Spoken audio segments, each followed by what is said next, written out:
പാലക്കാട് ബി.ജെ.പിയിൽ പോര് മുറുകുന്നു. രാഹുൽ മാങ്കൂട്ടത്തിലുമായി നഗരസഭാധ്യക്ഷ പ്രമീള ശശിധരൻ വേദി പങ്കിട്ടതാണ് പുതിയ വിവാദത്തിന് കാരണമായത്. പ്രമീള ശശിധരനെ പാർട്ടിയിൽ നിന്ന് പുറത്താക്കണമെന്ന് കോർ കമ്മിറ്റിയിൽ സി കൃഷ്ണകുമാർ ആവശ്യപ്പെട്ടു. എന്നാൽ പരിപാടിയിൽ പങ്കെടുക്കരുത് എന്ന നിർദ്ദേശം പാർട്ടി നൽകിയിട്ടില്ലെന്ന് പ്രമീള ശശിധരൻ 24നോട് പറഞ്ഞു. എന്നാൽ ലൈംഗികാരോപണങ്ങൾ ഉയർന്നപ്പോൾ തന്നെ രാഹുലിനെ വിലക്കാൻ ബി.ജെ.പി തീരുമാനിച്ചതിന്റെ രേഖകൾ, തെളിവുകൾ പുറത്തുവന്നു. ലൈംഗികാരോപണ വിവാദങ്ങൾ ഉയർന്ന ദിവസം മുതൽ രാഹുൽ മാങ്കൂട്ടത്തിൽ എംഎൽഎക്കെതിരെ ബി.ജെ.പി പ്രതിഷേധവുമായി രംഗത്തുണ്ട്.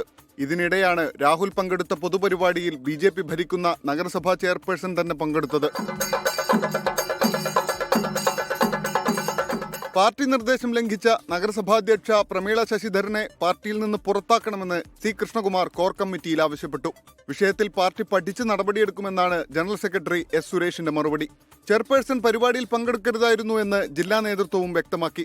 അവരിന്നലെ പാലക്കാട് നടന്ന പരിപാടിയിൽ പങ്കെടുക്കാൻ പാടില്ലായിരുന്നു. അരുതാത്ത കാര്യമാണ് സംഭവിച്ചിട്ടുള്ളത്. താൻ പങ്കെടുത്തത് വികസന പ്രവർത്തനമെന്ന നിലയിലാണെന്നും പരിപാടിയിൽ പങ്കെടുക്കരുതെന്ന നിർദ്ദേശം പാർട്ടി തന്നിട്ടില്ലെന്നും പ്രമീള ശശിധരൻ 24നോട് പറഞ്ഞു. എനിക്ക് പാർട്ടിയുടെ നിർദ്ദേശമൊന്നും തന്നിട്ടില്ല, നിങ്ങൾ പരിപാടി പങ്കെടുക്കാൻ പാടില്ല എന്ന ഒരു നിർദ്ദേശം ഇന്നവരെ എനിക്ക് കത്തോടെ നേരിട്ടോ ഫോണിലൂടെ സംസാരിച്ച് കിട്ടിയിട്ടില്ല. എന്നാൽ ലൈംഗികാരോപണങ്ങൾ ഉയർന്നപ്പോൾ തന്നെ രാഹുലിനെ വിലക്കാൻ ബി.ജെ.പി തീരുമാനിച്ചതിന്റെ തെളിവുകൾ പുറത്തുവന്നു. രാഹുലിനോട് ക്ഷണിക്കപ്പെട്ട പരിപാടിയിൽ നിന്നും മാറി നിൽക്കാൻ ആവശ്യപ്പെട്ട് ഓഗസ്റ്റിൽ നഗരസഭാ ഡെപ്യൂട്ടി ചെയർമാൻ ഇ കൃഷ്ണദാസ് അയച്ച കത്താണ് പുറത്തുവന്നത്. 24 പാലക്കാട്.